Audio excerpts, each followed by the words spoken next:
who's not part of the organization will have a different perspective from you, who's in the thick of it all. And one of the questions I was thinking about asking was, in terms of career coaching, there isn't an ideal candidate that you could say you need career coaching. It's often somebody internally could feel it themselves. So it's not the organization approaching the individual and saying, I think you need to do some career coaching. This could come internally. This could be an internal feeling that you feel yourself that there's certain areas that you would like to develop or grow within, or you feel that you're, like you said, you're not moving to the next position. Why? And it could, resonate with you that actually career coaching could be something that would help me develop these softer skills and help me move to the next level. And to be honest, the organization may not even have noticed that you require this, and it may just be something that you've decided to do outside the organization. And sometimes that works better because as HR professionals, you don't want to have the organization feel that you're lacking in any skills. You want to make them feel that you know everything. Well, which is not always the case, but then this external person you'd come to who would help you, boost your confidence, help you with making some difficult decisions, or help you navigate a very political organization. So I definitely feel that it could just be an internal feeling that you may have, that you may feel that you need that additional support. Yeah. Definitely.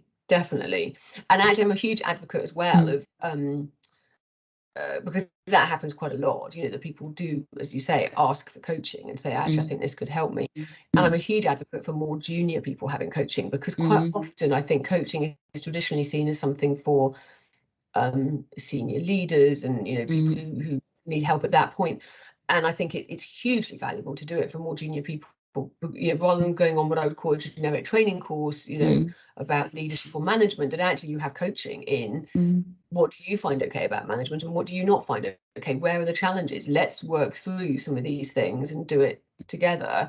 It can have a lot more impact than a standard training course. I'm a huge advocate of doing coaching at a more junior level as well. Yeah. I mean, on the other side, it's coaching is more on the job, applying what you've learnt and what you've discussed, or some of the ideas on how you could resolve a conflict, for example, and you've been coached on how to resolve this conflict. You can actually apply it straight away. Whereas when you go on a training course and you learn about it, you're not actually always going to be applying it.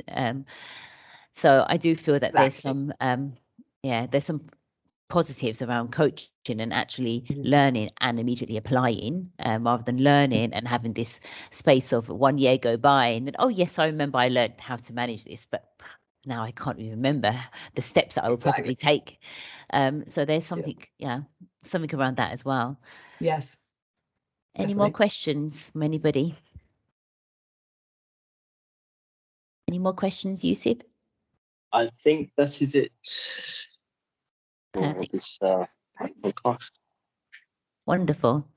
Okay then. So there's no more questions. Karina Barnes, thank you so much for joining me today. I found it really, really helpful, and I hope that other HR practitioners have found this helpful. And we've got Karina details in the show notes, and also that lovely grow model. I think that'd be a great one for some HR practitioners to sit and possibly reflect and write out for themselves.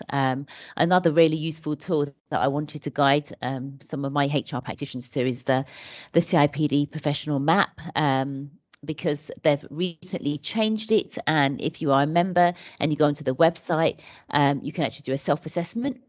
And this self-assessment is actually an excellent tool, because it really looks at core skills, core knowledge, and some behaviours, and it looks at your development areas, and you could actually hone in on some of these development areas after doing this assessment. And this could be an area where you could look and say, okay, these are some areas that I feel that I may need support within. Would the support come from the organisation? Could the support come externally via coaching, etc.?